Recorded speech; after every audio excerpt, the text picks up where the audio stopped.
Hello and welcome to another edition of For the Record. I'm Sean Murphy. My guest today for the first segment is Commissioner Sean Connolly, Commissioner of Veterans Affairs. It's his first time on the show. So first of all, welcome to the show, sir. Thank you, Sean. Great to be here with you. Thank you for being here. Commissioner of Veterans Affairs. Now, seems pretty self-explanatory, but maybe a better definition from you. Sure. Well, the Department of Veterans Affairs is the greatest agency in the state of Connecticut. One of many, but our mission is serving those who have served, of course, serving our veterans. We have over 200,000 here in Connecticut, and as the commissioner, I lead the agency. So I'm one of the governor's cabinet members, but leading the agency, the Department of Veterans Affairs here in Connecticut. Veterans Affairs, what does that mean? It means a lot of things. You know, I mentioned 200,000 veterans, and we support our veterans in a variety of ways. We do so with many partnerships, collaborations with nonprofit organizations, veteran service organizations, and the federal VA. I know you're going to be speaking with Annette Adams. Our four core functions for the State Department of Veterans Affairs are: one, we have a residential facility and services on our campus, our main campus in Rocky Hill, Connecticut, where we have transitional housing and support services for veterans.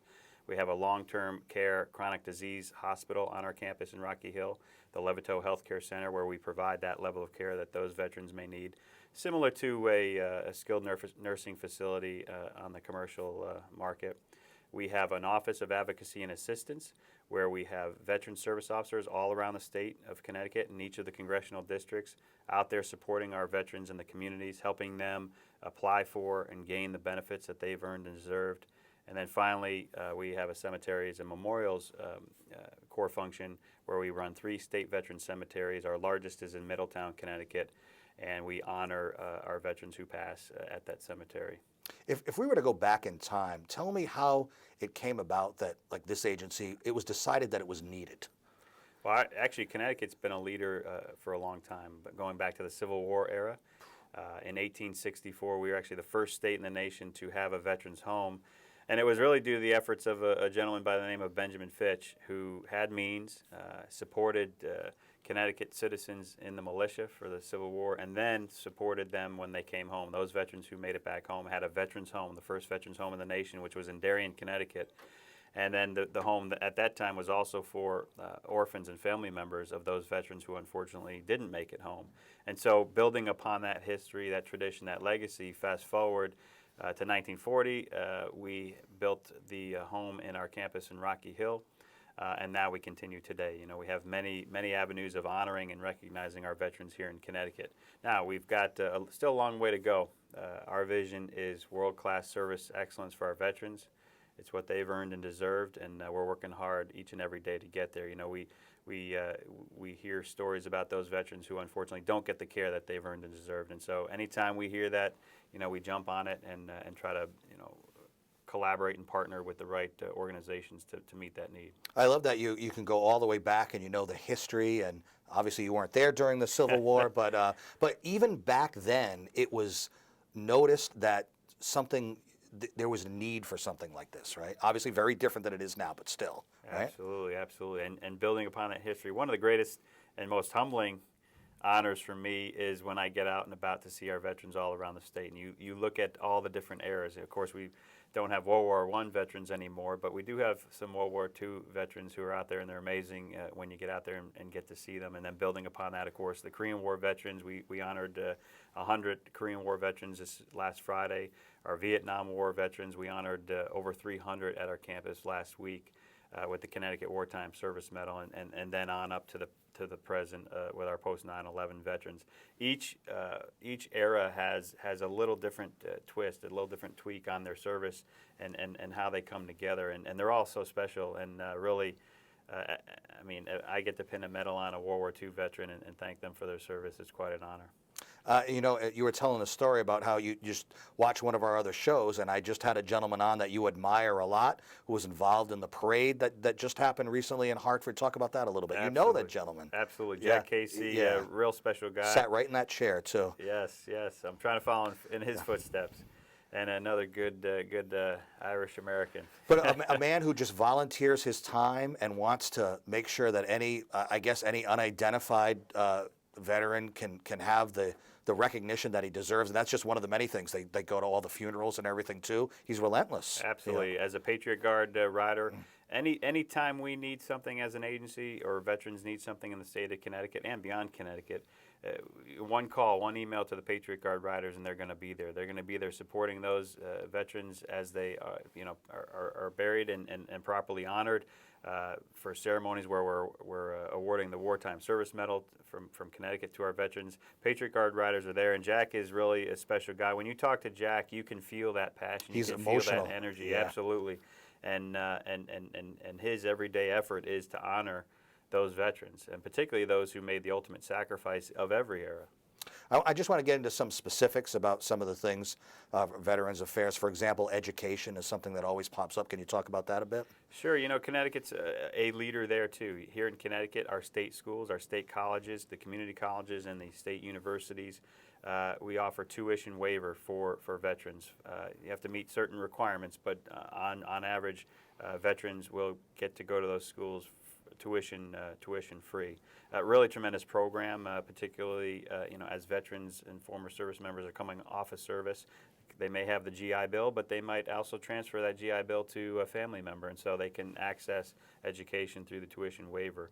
And as we go forward, as you see in Connecticut, the announcements of our defense industry, they like to hire veterans, former service members, because of the type of skills that they offer, because of that entrepreneurial spirit, that trust, that comfort in dynamic and changing environments. They make the greatest employees, and so having that educational component here in Connecticut really adds to it. And also kind of provides a path that they can see if they know that they can go to school, get and start a career after their service time. They have a path that they can follow. Right? Absolutely, absolutely. I mean, that's one thing is they make great employees, and that educational component is there to support them. They also make great business owners, and here in Connecticut, there are over 30,000 veteran-owned small businesses, and so we're working with a variety of agencies to support the veteran business owners as well. Another issue, and this exists everywhere, but homelessness and how it relates to your agency. Absolutely. Well, even before I got on the job, and I started in March of 2015, the governor, lieutenant governor, the Department of Housing, and the Department of Veterans Affairs, and the Federal Department of Veterans Affairs really were working together with a homelessness work group.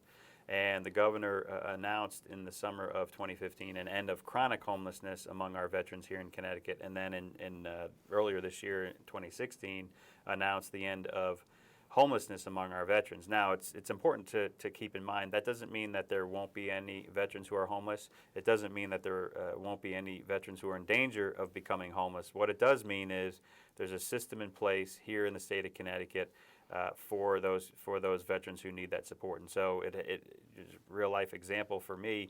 I was out of town for a Veterans Affairs meeting in Washington, D.C. I got copied on an email about a veteran who was living out of their vehicle in a Walmart parking lot. I picked up the phone, I called the homelessness work group, and that afternoon they were in touch with the veteran to get that veteran on a path to having a more permanent home. And so it's really key to keep that in mind.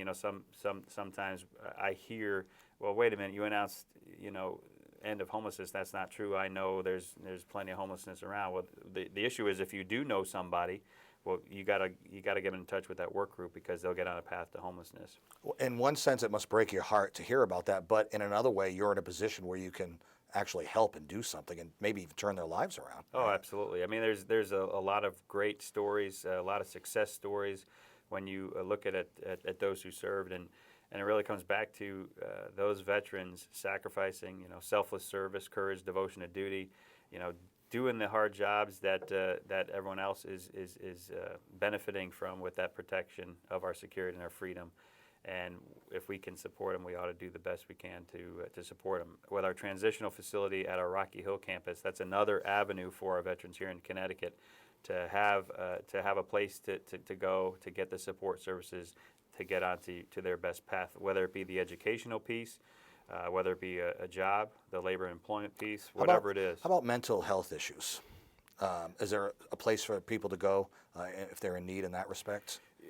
The federal VA here in Connecticut, on par, and the stories anecdotally that I hear, does a great job in Connecticut. Are there a handful of cases that I heard where veterans would have wanted better care? Yes, but on par, when you look at the national news, they do a great job here in Connecticut.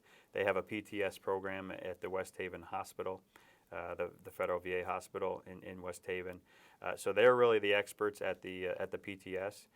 What we have at our campus in Rocky Hill, again, is our residential facility, but we have a component where we team with the Connecticut Department of Mental Health and Addiction Services, and so they have counseling as well. Generally, that happens after going through a treatment program. So, for example, if a veteran is experiencing PTS and they go through the treatment program at the federal VA West Haven Hospital, after they complete that program, they're certainly welcome to come to our campus and get that additional support service afterwards from the Department of Mental Health and Addiction Services. You know, when you speak of Connecticut, you know about the budget issues and cutbacks and all that. Are you affected by that at all?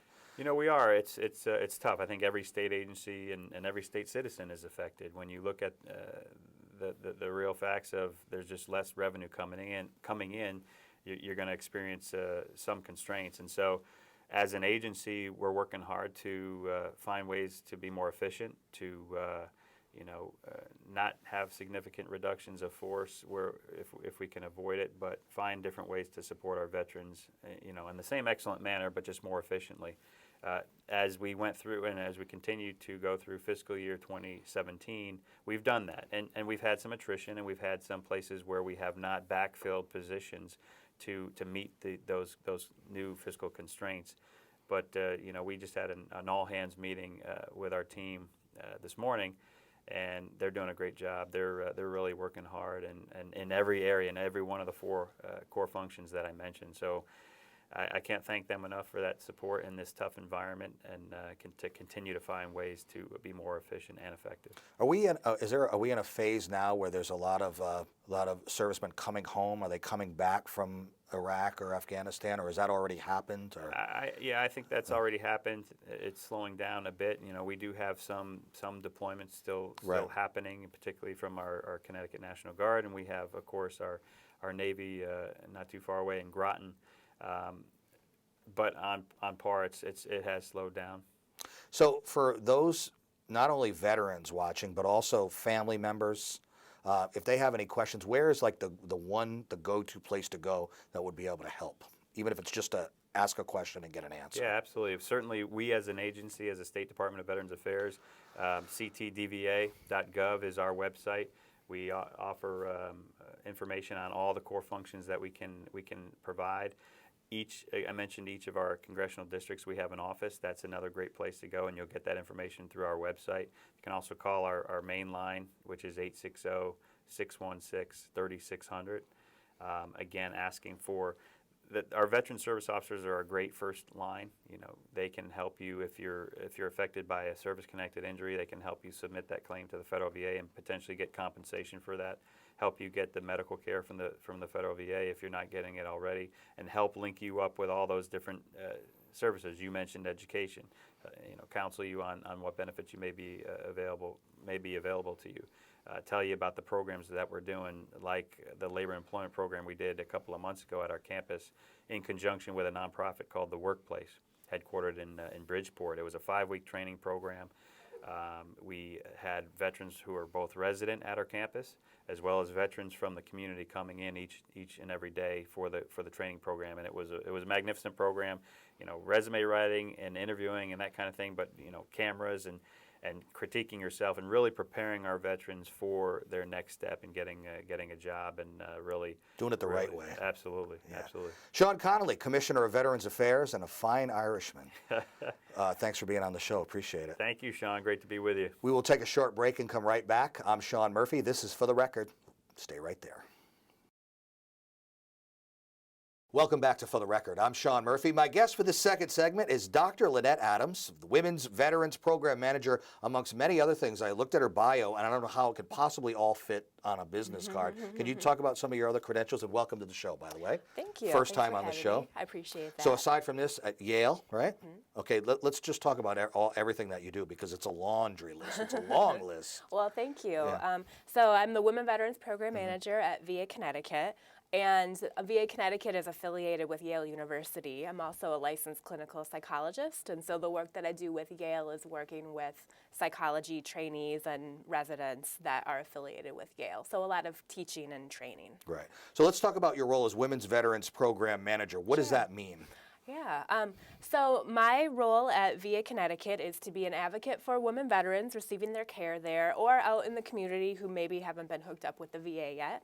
I also educate and work with providers working at the VA to make sure that they have all the information that they need to provide the best care that they can for our women veterans. And then I also interface with the community doing things like this just to spread the word about women veterans and let our women know what services are available to them through the VA. You know, in the first segment, I asked the commissioner, how was it decided way back when this was needed? And you could think in terms of women veterans, Right. even less focus was probably placed on them as far as their needs. So how did that come about? Yeah, you know, I actually always tell people that women have been sneaking into the military since the Revolutionary War. Wow, that far back, huh? Yeah, dressing like men to serve. Is that right? Yes. That's great. But you're right that really more recently there's been more of an emphasis on thinking about women who have served and how to best meet their needs.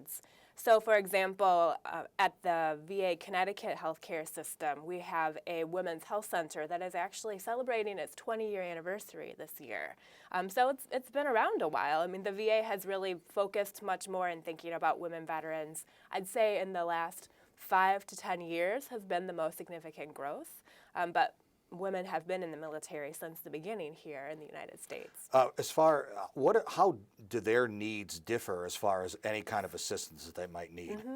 You know, so in a lot of ways, actually, the needs are very similar. So primary care, mental health, specialty care. There are some needs that I do see as unique to women, however, and a lot of this has to do more with perhaps their role in the family or the types of experiences maybe that they have in their civilian transition life or while in the military. So for example, when you think about primary care, some of the needs are just very different between men and women generally, the sort of healthcare needs that come into play. You're talking about medical-wise? Yeah, okay. medical-wise. You know, so comprehensive cancer screenings, reproductive health, family planning, those sort of things.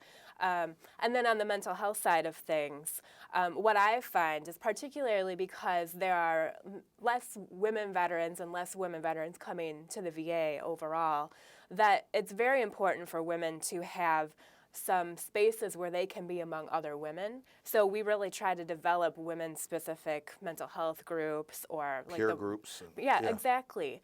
So right now the numbers are such that about 6% of the veterans who come to get their health care at VA Connecticut are women. That's clearly a minority.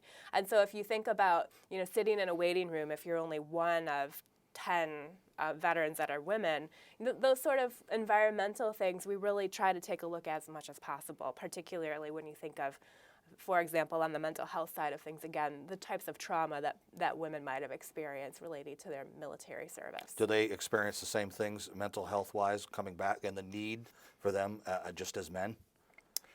Yes and no. So in a lot of ways, there's a lot of overlap. But one thing that I think would be really important to point out when you're really looking at differences is that, so there's a term military sexual trauma, that is something that I think is becoming more known, you know, in society. Those are things that happen to people when they were in their military service of a sexual assault or harassment nature. This happens to both men and women. However, it happens at a higher rate to our women from what they report to us at the VA. And so for that reason, I think that is clearly something that there is a difference in need. So we want to have more services that are specifically available to women who might have experienced that during their military time. All the numbers that you mentioned, are all the numbers going up in the sense are more women entering the military, hence more will come back, hence more will need the services that are available to them? Absolutely. That's actually a really great point. So historically, women have always been the minority in the military, but those numbers are growing. And in the late 1960s, actually, there was a cap of 2% women in the military that was lifted. So since then, the numbers have been steadily growing and growing over the years. So that for that reason, because we see more women entering the military, we're seeing more and more women coming to the VA to get their care. And as more women's services are created, we also are finding that more women veterans are choosing to come to the the VA to get their care as well. And so that's really why it's very important to continue to highlight that we need to make sure that we have services for women that are comparable to the sort of services that men receive, even if they're not receiving the exact same sort of things, like the women's clinic, for example, that I mentioned before. Are there still some areas that are the quote unquote new territory? Or, I mean, are there new services being added all the time? And as more, like we said, more women coming in and then coming out afterward, is it still new territory in some respects? Yeah, I think that new services are being developed all the time. One thing in recent years that the VA has really been pushing for is to have some gynecology-related services available at all of the VA sites of care, which is something that here in Connecticut we're very fortunate we do have that represented in our specialty care clinics. I think one of the challenges, and again this goes back to women being the minority of the veterans that we serve, is finding out, being sure that all of our providers are knowledgeable about the differences in ways certain diseases might present, in just the general population, and then having men and women who are providers that are able to work with both men and women, and thinking about ways that diseases might present differently among the different genders. What about the families of the women coming back? Just their needs, the help that they need. I don't know if the situation is different for the families of women coming back versus men. I don't know. Maybe it is. Yeah, one way that I see men and women different, well, that I really could speak more to the experiences that I hear from women who talk to me about what their lives look like. They're more likely to be the caretakers in the family. So that might be taking care of older parents, other family members, spouses, children. Women are more likely to be single parents than men. And this is one of the big barriers that we see to try to help women come into the VA when maybe they have small children that they need to take care of that maybe aren't in school yet. Transportation, housing. I know earlier you discussed homelessness, and so one of the things that I sometimes get questions about are what are the resources for women who might be experiencing homelessness and they have children to think about as well. So this is all part of it. That I think that families are really important part of everybody's life, but particularly women because of the caretaker role. Are you discovering that homelessness is an issue with women veterans? Mental health issues? I mean, is that it's real, isn't it? Yeah, these are exactly the sort of things for why my position was created. So when we hear of people who are experiencing mental health issues, homelessness, there's a point of care in the system. These questions can come to me. I might not have all of the answers, but I'm going to know the people that do have the answers. Right. And so that's why I work with our partners at the state level, at the commissioner's office. We have several different sites across VA Connecticut where we can point people to get to the points of care that are closer to where they live. What misconceptions are there that, from your point of view as a doctor, that you would want to clear up? I think that the biggest misconception is just helping the public remember that women are veterans and that they've served too. One thing that I hear frequently from our women is that they are not necessarily recognized as being a veteran, and often we'll find, for example, if they're walking down the hall in the VA, they're maybe not first and foremost thought of as a patient, but perhaps they're accompanying a male veteran that is there as the patient. The wife of or daughter of. Exactly. Or something like that. And so that's the number one misconception that I am frequently trying to help just educate the public and realize. And I understand because the numbers of women in the military and the numbers of women who are veterans is so small that people might be used to just automatically thinking that veteran equals male. And it's up to all of us to really work on that and just remember the really great contributions that women have made to our U.S. military as well. So you mentioned some resources that are available to people if they want to go online, if they have questions, they want to learn more. Where's the best place for them to go? So if you're interested in hearing about services that VA Connecticut offers, I think that accessing our website, connecticut.va.gov, is a really good starting point. That provides information on what's local here in Connecticut. You can also call our VA. The best number to call is 203-932-5711. And from there, you can actually just ask to speak to somebody from the Women Veterans Program, and the call will get to me. So you don't even really have to remember the extension or anything. Right. We'll put the graphic up on the screen for the Great. website and the numbers too. Dr. Lynette Adams, Women's Veterans Program Manager, amongst many other titles. Thanks for sharing your knowledge and being on the show today. Greatly Thank you for having appreciated. me. Appreciate That is our show for today. You can see this show and many others on our YouTube sites. Till next time, I'm Sean Murphy. This is For the Record. Take care.